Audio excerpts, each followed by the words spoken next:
Welcome to the 30-minute hour. It's the personal development podcast for the seven-figure entrepreneur who's looking to level up and become unstoppable. I'm your host, Eric Twiggs, your procrastination prevention partner who's conducted over 28,000 coaching sessions with seven-figure entrepreneurs. Now, my co-host, Ted Fells, you know him as the super CEO and the business strategist extraordinaire. He is not joining us today. He is out on travel. That's what super CEOs do. So we definitely wish him well and wish him safe travels. But today we're going to be talking about the 3 secrets of a dynamic leader. The 3 secrets of a dynamic leader. So as you listen to this, after you watch this, you'll be in a position to achieve your goals in any environment with any team, anywhere. That's right. The 3 secrets of a dynamic leader. And before we get into the meat of this show, I just want to say thank you. I just want to say thank you because the 30-minute hour podcast has just surpassed 1 million total downloads. This would not be possible without you sharing the show and listening and giving us the 5-star reviews. So we definitely appreciate you for doing that. 1 million total downloads on Apple Podcasts, Spotify, and all of those podcasting platforms. So thank you very much for supporting our show. See, Chris, you're on a historic episode. Yeah, that's a lot of downloads. Yes, it is. Yes, we're definitely appreciative of our audience and the support. Yeah. And we may double that after this episode, Chris. After they hear you, those downloads are going to go crazy. Shortchanging me. I got a triple now. Let's do it. That's right. But no, this is something we really need to lean into. Because it's interesting. I think there's some people who are like game managers when it comes to leadership, right? Where if they have they're in a certain situation, they can have success. But then you have your true franchise players that you can put them in any situation and they just elevate. Right. They just elevate the team and take them to the next level, put the team on their back. So we're going to have a bunch of franchise players today, Chris, after they listen to us. That's a goal. Absolutely. Okay, let's talk about this. 3 secrets of a dynamic leader. So our guest, he swapped military marches for marketing metrics. As an Army veteran turned marketing executive, he's bringing his hard-earned lessons to startup founders and business managers as a leadership coach. So he's played detective with the industry titans, and he's learned from top business professionals and uncovered their secrets to success. And he's got this dynamic leadership model. And again, he can help you to achieve your goals in any environment and with any team. So please join me in welcoming to the 30-minute hour, Chris Dubois. Awesome. All right. I wish I could hear the audience with 1 million downloads. That would be deafening right now. But thanks for having me. I'm excited for this. Hey, man, welcome. Yeah, I've really been looking forward to this because I'm always interested in how, like I've seen so many situations in my past where you have a team and then the leader is complaining about the team. Then that leader leaves, you bring in somebody else, and instantly with the same team that was no good, supposedly, things are starting to happen. So I really want to get into that, and I'm sure you've got all kinds of insights on that. But before we go there, I want to give people the background perspective. So what was the vision that you had for your career when you were an undergraduate at the University of Maine? Not this. So I went to school for English. Essentially, I knew I could read and write, so I'm like, I might as well get a degree in it, right? But no, I ended up doing ROTC, joining the Army, and through the Army, it became pretty clear career-wise, this is what I need to be doing. Like I just loved everything about leadership, studying everything that was going on, trying things, like just getting put in more advanced positions, more challenging positions. And then when I left the Army, I ended up working for a marketing company, but finally put the English degree to use because I guess what a lot of people don't tell you when you're in the Army is that an English degree doesn't really help you there that much. It's amazing when right jumping out of airplanes, shooting stuff, blowing things They don't up. cover that, do they? No, they don't look for your degree. And then, anyways, but so I decided I was going to put it into work at a marketing company because, interestingly, again, some of those Army skills like shooting stuff, right, carrying a bag on your back for 20 plus miles. Nobody really cares about that in corporate America. They care about the results you're able to produce. And so joined a marketing company. Within 4 years, ended up becoming the CEO of the company. And then it was only recently that I stepped down so I could do leadership coaching kind of full time because I realized this is where my passion is, just helping people on the side for so long has kind of showed me I just need to be doing this. And so, yeah. That's interesting. I mean, are you somebody that would you ever consider yourself like a born leader? Like it just came naturally to you. People just gravitated towards you. No, so I don't believe in born leaders. The leadership industry is multiple billions of dollars, right? For people hiring trainers and coaches and going to workshops and seminars. People wouldn't be spending that much money if this was something that was that you could just be born into and you're good to go. I do think people have some natural tendencies, and a lot of my tendencies have shaped me to leaning towards natural leadership. Like, I'm just a curious person. I love asking questions. I like working with people. I'm extroverted, so like I get energy from being around people, which does help when you're trying to lead people. And so I think a lot of those, just how I am as a person, has probably put me in situations where I had experiences that have led to me getting the knowledge that I have now and developing some of those skills. So. You mentioned curiosity, and I totally agree with you. To me, I think curiosity is a superpower. Oh yeah. If you're just like I'm the same way. I am, and I think that's why I love this podcasting platform because I'm like when I'm asking you a question, I'm genuinely curious to the answer. I really want to know. And same thing in leadership. I think if you just sit back and you're instead of just dictating and judging, and you just ask questions, a lot of times people tell you the things that you're getting at. No, 100%. That's one of the reasons I wanted to be on this podcast, because I feel like you guys are genuinely interested in what people are talking about. And like I've been on some other podcasts, it's like they're just static questions, right? Let's just go through the paces. It's like, how do you not get excited about like wanting to learn what people are putting out there? Yeah, I have to be careful to keep this within the time frame because there's so many ways like we can go with this. Right. And I know you've got things to do. I want to keep you on this thing all night. So, but no, I think this should be a takeaway for some of the entrepreneurs watching us that curiosity is a superpower. And I think if you really stay curious, I think you find out a lot of the things that can help you to be effective when it comes to leadership. So now I'm curious if you could be a mentor to that younger version of yourself that was back at the University of Maine. So based off of what you know now, what advice would you give to that younger version? I would say that I should be more deliberate on what I say yes to and on what I say no to. I think just looking at my past, there were a lot of times I had some missed opportunities because I said no to things that if I thought about it more, would have been an easy yes. And other things I said yes to that just didn't pan out. And had I just taken a little more time to consider what I was doing, I would have saw that and I wouldn't have made the mistake and I could have done something better with my time. Yeah, because they seem, those little decisions like that seem insignificant, but then when you look back, they were bigger than you thought. So awesome. Yep. So you got into the military and you got into leadership positions, and that's really what, if I'm understanding correctly, that's what really motivated you to focus on leadership. Yeah. So I went to ROTC at the University of Maine, commissioned as an infantry officer. And so first assignment was up Fairbanks, Alaska. Beautiful place. Don't recommend going in the winter. Very cold, very dark. Things shouldn't survive there, but they do somehow.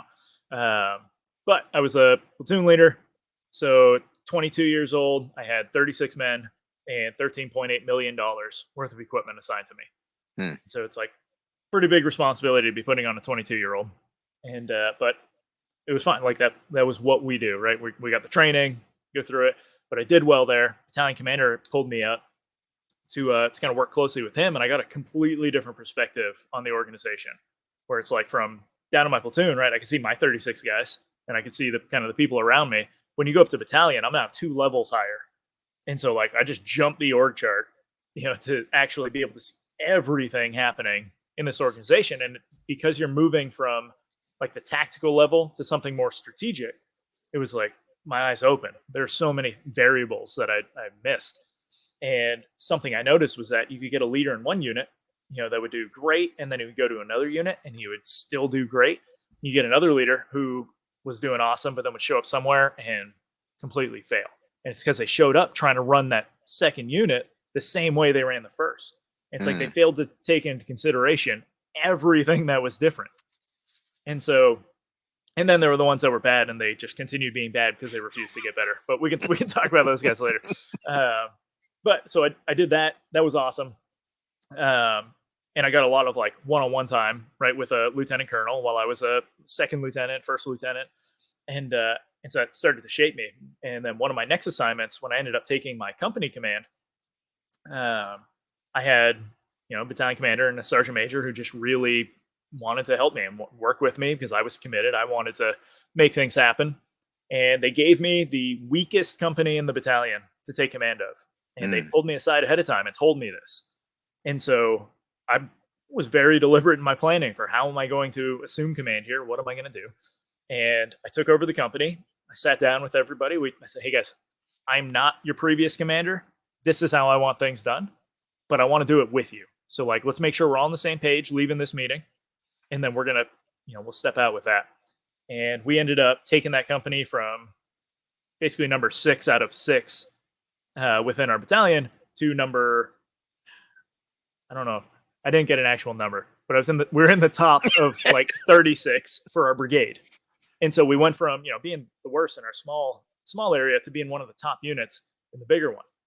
And this was pivotal in like my thought process for leadership, because it was just like, what changed, right? Besides me stepping in instead of that previous guy, all the people were there, just like you mentioned earlier in this episode, right? It was the same people. They had the same mission, same everything.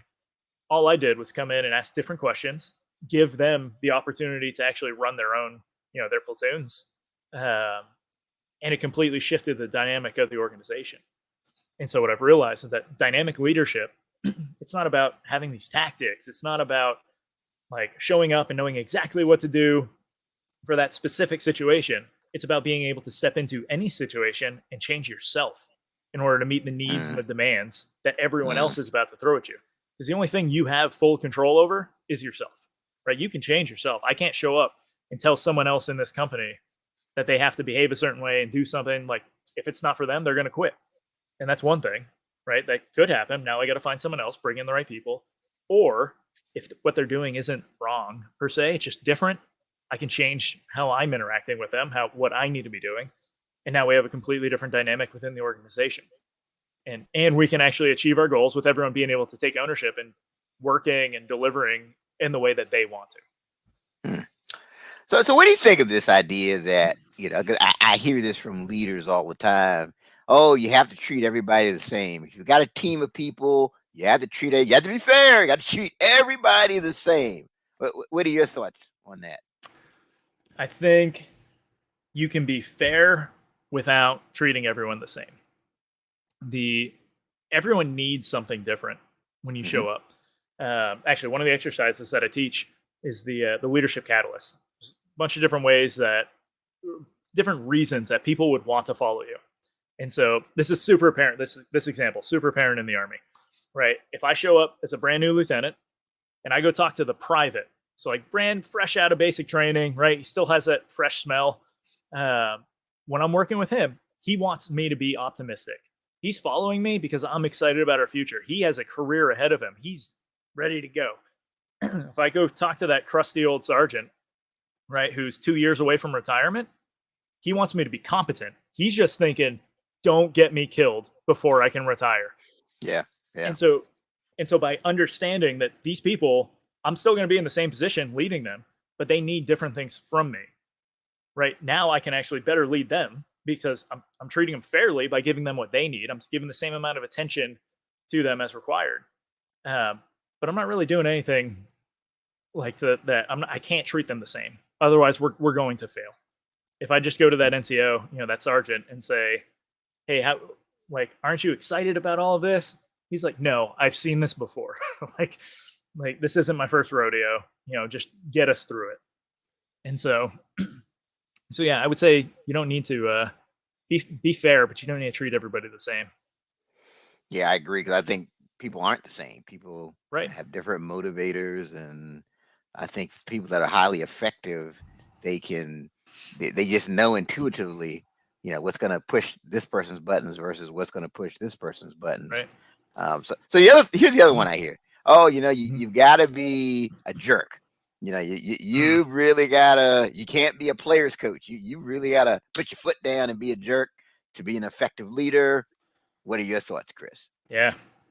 I think sometimes that might be what's required. Other times it's probably the wrong thing. Yeah.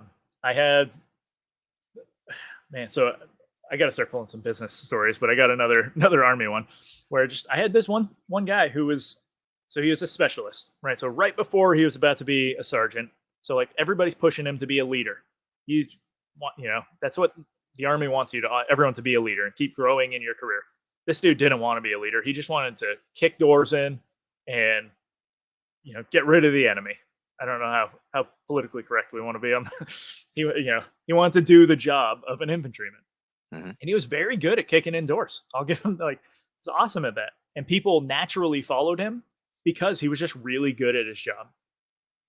But with this guy, others would try to find ways to engage with him, right? To hey, we want him to be a leader. So let's cheer him on. Let's do this. Didn't work for this guy. He was not going to take any of it.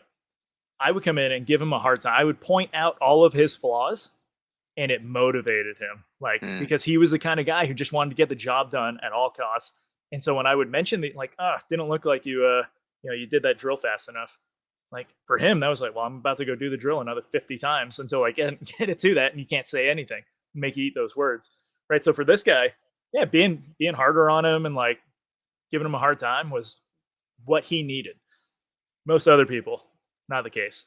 When I was running a marketing company, I could not have done that with anyone on my team because it's a completely different environment. Everybody's a little different. They're showing up willingly. They volunteered to work at this company.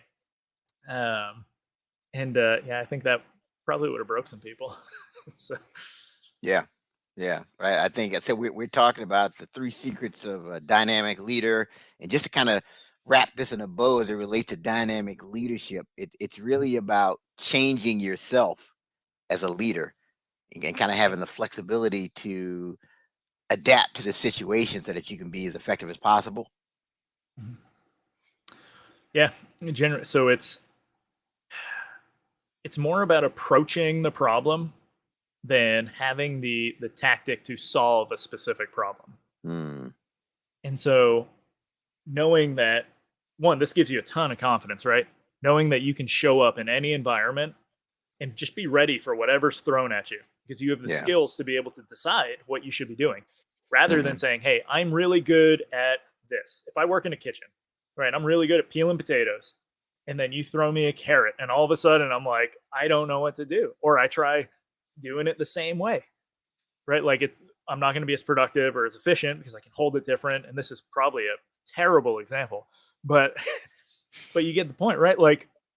It's knowing how to do one thing really well is awesome as long as you have that one thing. But as soon as someone throws a different variable at you and everything falls apart, you cannot afford as a leader to let that happen. Yeah. Because now people are counting on you, to actually get the job done. People's salaries are reliant on you. Their family being able to have food on the table is on you.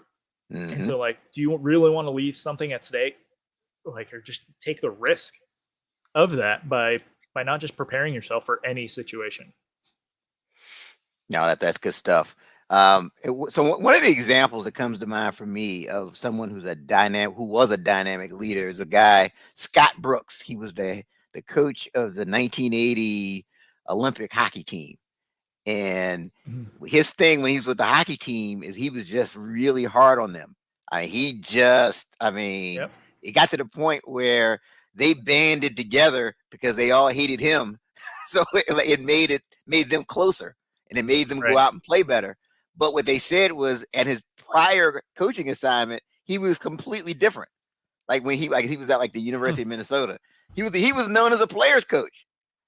Right. He was didn't really get aggressive with them, just kind of was more had a more of a supportive style, but completely he just intuitively knew when he got into that situation is that this is what this situation calls for, Right. and he really just Right. hammered them.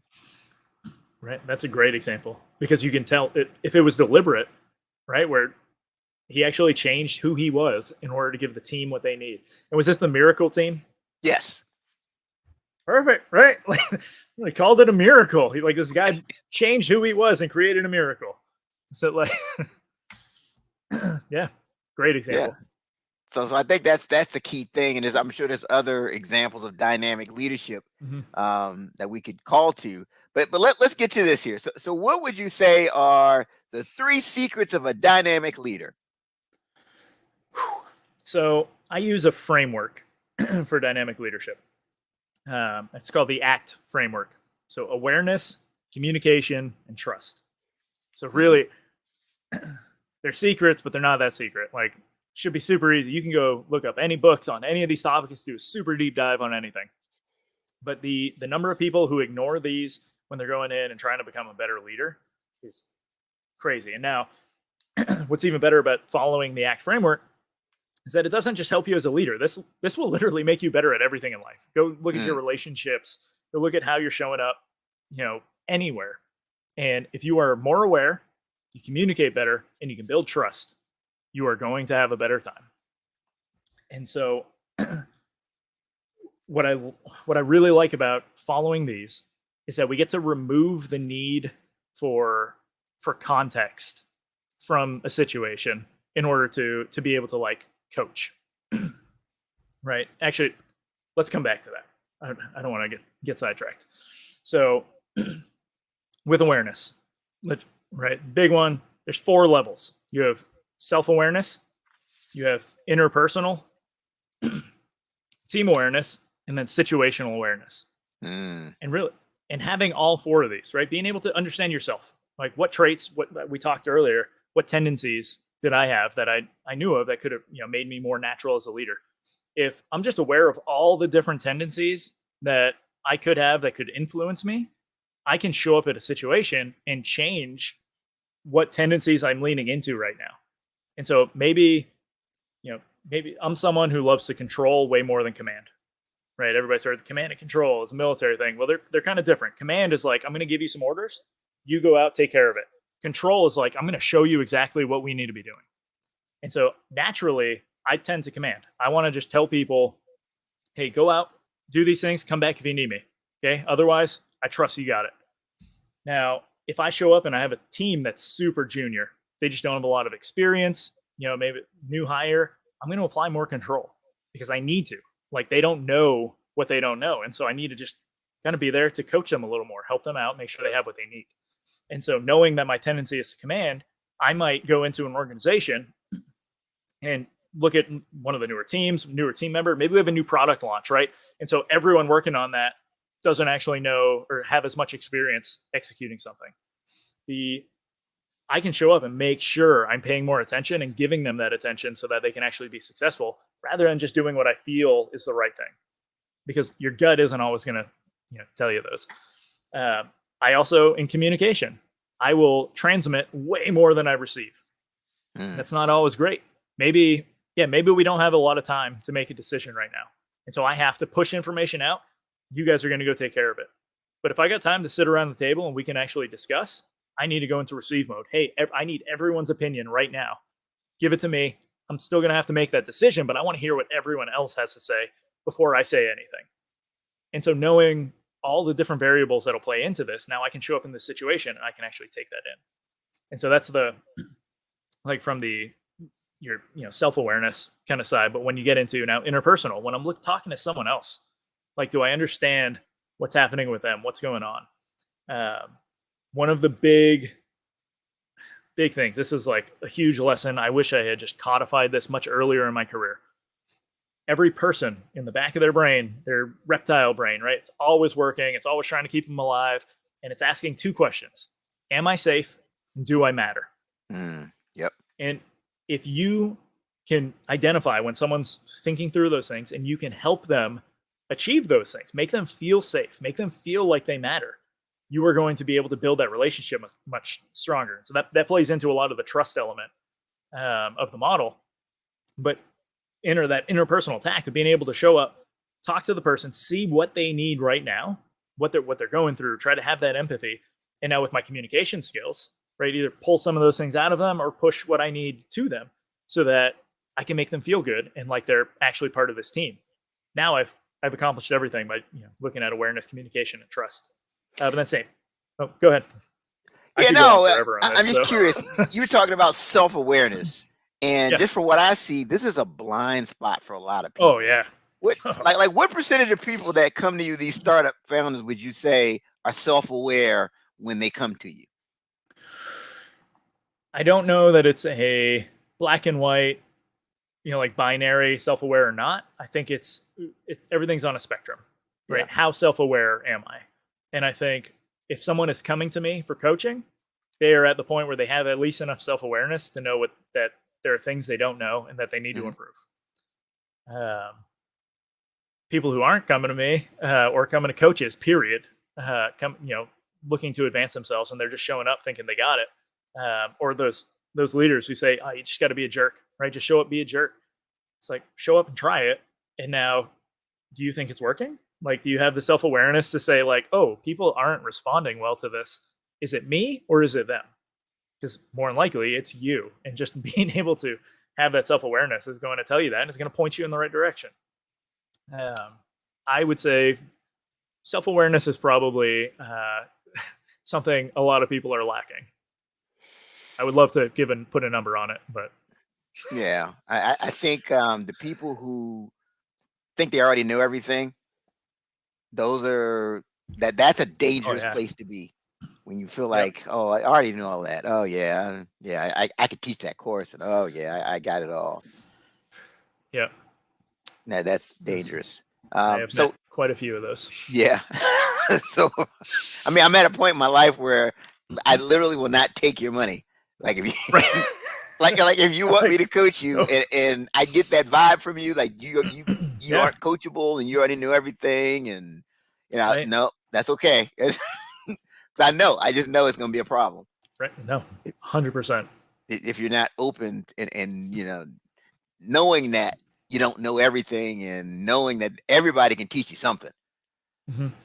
So right. So no, this is good stuff. So we got ACT. So A is awareness. We've talked about that. So communication, which again, I think in many organizations is a big problem. The lack of communication or ineffective communication. So what does that look like in your dynamic leadership model, the right communication? What does that look like? So again, it ties into a lot of your like self-awareness and stuff and the interpersonal. All of these, again, interchangeable. Or not interchangeable, but they mesh really well. So with communication, it's not always just what you're saying, but it's what you're not saying, right? It's what am I looking at? What am I doing with my time? Because people are even looking at my actions as a means of communication. And so if something's important to me, it doesn't always require me showing up and saying, hey guys, this is very important to the company. I want to make sure we're all tracking, we're all good on this. It could literally just be me asking a question in a meeting. Hey, how's that number look? And someone will mention how the number is. The next meeting, I'm going to ask that same, how's that number look? And because of that repetition, people know, hey, he's going to ask about this number. Obviously it matters, right? Or you walk down to the factory line and you just look at a piece of machinery and you walk away. If you're building a strong team, someone's going to go check out that piece of machinery to see what you were looking at because they want to make sure that it's in good shape. That's just, a spot check. Just come walking down, looking at something super simple. But I think the challenge for a lot of, especially like growing companies, right? Companies that are growing really fast. You have the leader who starts the company, and so like they're employee uno. They're there, they're by themselves. They hopefully start bringing people in. Now, we have like the corporate ladder, right? That we're constantly climbing. And now as the owner, you actually get to add rungs to your own ladder. And so you get to keep adding this. But as you add it, you have to envision that there's a second ladder on the side that your entire team is on. That's their corporate ladder. And so as you're climbing up, right, people are going to be at different levels of their own ladder. And so there's a different signal strength that you have the further you move away from different rungs. And so if you have this massive company, right, and you're at the top rung as the CEO of the company, the people down at the bottom aren't receiving the message that you have in the same way that maybe your board is or your senior executives, right? Everyone else in the C-suite, right? They're going to hear it straight from you. They're going to understand it because they're up at that same level. And so you actually have to change your message and how you're presenting it depending on where you are compared to the person who, for where they are on their own ladder. And generally, as you go up, right, you go from a lot very, very tactical at the bottom of a ladder, like you're doing the work. And then the higher up you go, it becomes a lot more strategic. And so just looking at that, just knowing that piece and saying, how do I take this strategic message and package it in a way that it fits the tactical mind? The people who aren't necessarily thinking about the problem the same way I am, how can I get this message across to them? And so just doing simple actions like that, where you're just being more aware, right, of the message that you're presenting. But we have some different skills and stuff that you can learn so that you're approaching it in a way that you're going to get a good result because you're being deliberate and about coming in here and saying, what do I need to do? Yeah. Yeah. And it's interesting. I've been guilty of bad communication. Like, so, years ago. Yeah. I think everyone has. Yeah. I was a district manager. So I had automotive locations that worked for me, and we'd roll out a pay plan. And then later I'd come back and find out that the majority of the employees didn't know how the pay plan worked.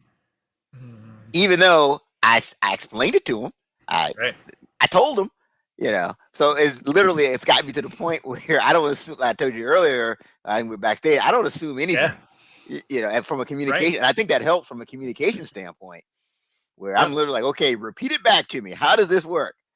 Right. Come up on the board and explain this pay plan.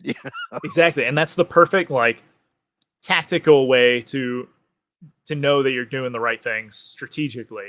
So like, I'm approaching this problem, I'm doing this, getting a track back, just, hey, what did you hear me say? Right. Now, boom, we've just confirmed what we have. We have some data points that say, I can ask this question and I'll find this out. For some other people, you might need them to take some time, come back, and have a plan of their own for something, how they're going to push things out to their team or make sure their team knows about certain pieces. But yeah, that's like the perfect example for just showing up, knowing what needs to be done, and that, like, from a dynamic leadership kind of way, right? You're showing up, you see the problem. How do I handle this problem appropriately? Let me choose the appropriate skill for this. And so getting that track back in this case is that right answer, because from the previous lesson that you learned, I need to ask for a track back.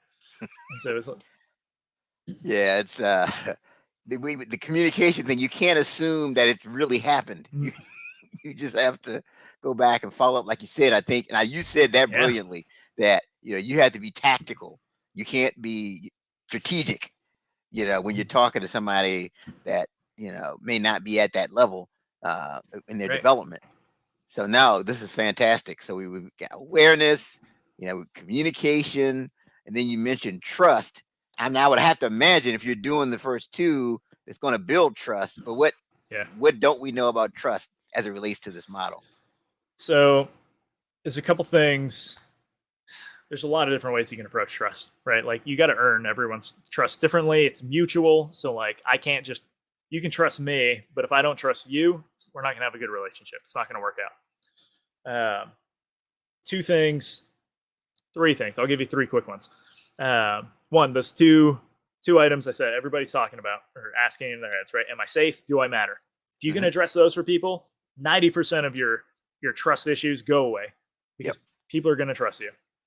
I've literally been on job interviews where like I'm interviewing someone, you can tell they're nervous, they're sweating, right? And they just don't want to be there. And you make them feel safe, make them feel like they matter.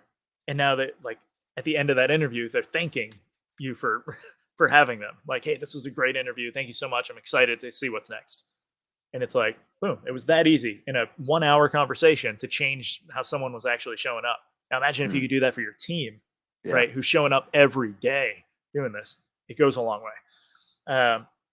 For trust building, you need to build predictability. Hmm. That is, think like you are creating automations, right? You want if then statements and branches if you really want to. Like you have this whole workflow. If I do this, then this is going to happen. Your team is going to feel very safe if they understand what's going to happen, and they have that predictability because it gives them confidence. They know what's going to happen here. If you change, like change can be really dangerous to a business. Sometimes it's required for that business to grow. There's a big difference though in you as an individual changing how you show up for your team versus, hey, we have a new program. Hey, we have this new product we're launching.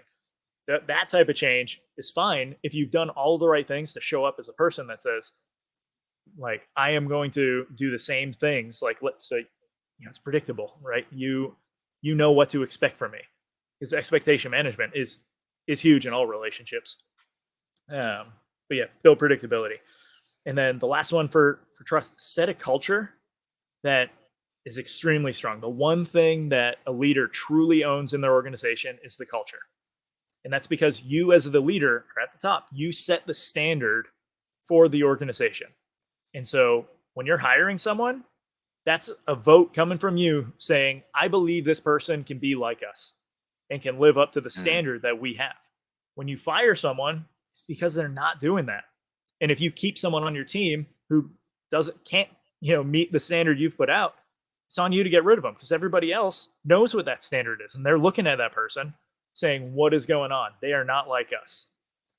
And so you have to be able to maintain that culture at a very high level. Now you have your culture, then you have your climate. The climate's where you're currently at, right? It's like Mhm. the actual performance of what's going on, the real kind of level.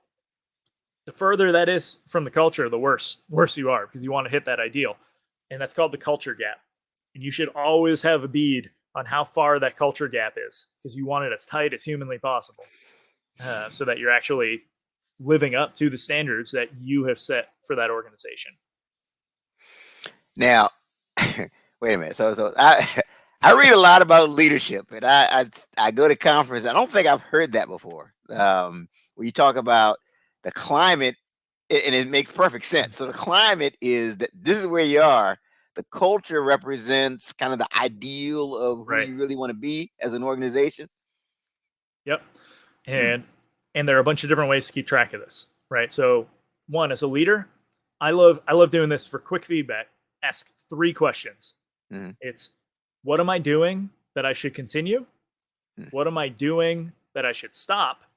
And what am I not doing that I should start? Very simple. You can Hmm. throw up a Google form or something, get anonymous feedback from your team, and you very quickly can see what you need to be doing as a leader in order to help the team. And at the same time, seeing what the team expects from you gives you insights into what they need at their level. And so when you want to talk about tightening the climate so it gets closer to the culture, right? You can go down, you can ask them certain questions, and hopefully you have a culture where people will be honest. And they're going to say, I don't like this, I want this, I feel like this is what we need. Most organizations, that's not the case, right? And it's just because we haven't prioritized building a culture and the leader truly taking ownership of that. And so Hmm. asking these questions gives you kind of a back door to be able to see, you know, what are the people on the front lines? What are they actually thinking? What what do they need from me so that I can actually create the environment I promised them when I brought them on board? Because that's what they want, right? When they accepted the position, they said, I want to do business with you. I want this to be my life. And so now you have a responsibility to make sure that happens. So if I'm hearing you correctly, so they could do this on an anonymous basis, right? What am I Mhm. doing that I should continue? What am I doing that I should stop? Uh, what was the third one about the start? What is it? What am I What am I not not doing? doing that I I should should start? start. Right. Okay. No, that's fantastic. Yeah, because the challenge is most employees aren't going to come up to you and just say, "Hey, you know Mhm. what? You're not being effective with your communication." No, they're just Right. going to go along. So I think it Yeah. helps to have that platform where they can give you anonymous feedback, and I think it's important Mhm. too to pay close attention to the patterns. Right. So if everyone is saying that you're not praising them enough, Yeah. it's possible that that's how you're showing up. No one's ever been hurt from a pat on the back. Nope. But that's No. but even so, another thing you can do with that, right, is look at predictability, right? How, if the team brings me feedback, am I blowing up on them, or am I accepting their feedback and thanking them, right, for telling me something's up? Right. Um, find someone on your team that you trust. Tell them to bring up feedback about you in front of other people, and then you just happily accept the feedback, thank them for it in front of others, and Mm-hmm. people will start understanding that, oh, I can do that, right? Because most situations, nobody's going to their boss, like you just referred to, right? No one's going to their boss who controls their paycheck and being like, hey, you don't do this well. It's like, well, everyone else in the office, shifty eyes, and like, um, but so if you can so no one's seeing that and no one's really trying that, so you need to create the environment that says, hey man, give me feedback in front of others. Like, I'm not going to Mm-hmm. blow up on you. You know me, right? We got a good relationship. Like, make it happen so that I can get other people talking to me about this stuff. Usually it's pretty quick to happen once you get it. For sure. For sure. So what's an example of one of these startup founders that's come to you and they applied your model and they ended up having some great success? What's a memorable example that comes to mind? So honestly, I think the most memorable one for me is one that helped me become convinced that this is what I need to be doing. Hmm. And he wasn't a startup founder, but he was a manager at a global company um, over in Europe. I still don't fully understand what they do, but they handle like trouble tickets and stuff, and they have to like do all these different escalations where it's like massive companies like Microsoft have a lot at stake here if this company can't solve that problem. And so very high paced, very like there's a lot at risk. And he had just been put in a management position and just came to me for help. How do I do this better? And we started putting some simple things into play, just based off what situation he was in. And while we were working on the skills of being able to look at a situation and say, what do we need? We're also working on the tactics and doing like, all right, we'll try this. Right, like his team didn't necessarily feel appreciated, and a lot of it was because they just didn't have time together because they're all doing their jobs every day. So they see each other in the office, but there's no hanging out at the water cooler or going to the break room. And so, like, something simple, we said, when you send an email, at the end of every week to your supervisor to give them whatever updates, include one of your team members that's doing something awesome, and then CC it to the entire team. Hmm. So now the entire team sees you're praising people like weekly, right? And you're not just praising them and saying, hey, good work. You're sending it to your boss. Hmm. Like, that carries some weight.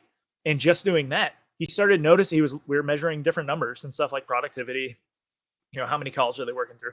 And we started seeing that people were actually being more productive because it's like they wanted to earn that, that call out on Friday. Hmm. That's a great idea, by the way. super, super simple. And it just takes asking the right questions to know, okay, I know I need to give them praise. And I can't do it just right here because they're all busy. I can't, like, they're on calls, right? So how can I actually do this in a way everybody gets to see it? And we get that same result. And just by asking that question, throwing, your thinking hat, and you can make that happen. But with him, so he ended up getting promoted a couple of times and ended up becoming a VP within the company, running a massive department just by putting these things into play. But the reason it's the most memorable is because he had shot me a message where he had been on heart medication and had started working out again, and his doctor pulled him off it. Said, "You don't need to be on this. You're doing great." He started dating again. He started he was spending more time in his community. He was just doing all of these things because he started to just feel better. Like work became less of a chore. And he started to find the success there. And then a lot of those skills, like I was saying, awareness, communication, trust, those translate everywhere else. And so when you get really good at doing them somewhere, you can go off and use them elsewhere. And so now your entire life is getting better, and you get to show up as a leader who's way better than you could have been. And so now you're helping all of the people with you, right? Everyone who's looking up to you. And so now they get to go home. They get to go spend time with their families, being more present. They get to volunteer in their communities. They get to do all of these things that end up making the world a better place. And all it took was you taking a moment to step up as a leader and give them what they need. Ooh, I feel like I went on a rant there. Now that's a great example. I mean, and I like how you say it didn't just impact him at work. I mean, he was better in he basically applied your model in his personal life, it sounds like, and his help with his health and help with his other relationships. Mm-hmm. So no, that's fantastic. So I mean, you're on different podcasts, you get asked all kind of questions.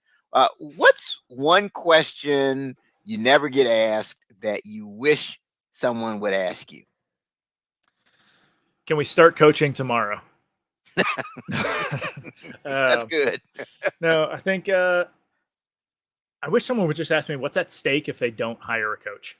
Whoa. And I think you've probably felt this too at points, right? Whoa. Where it's like, yes, she's like, oh, I just coach. Like, why would I need a coach?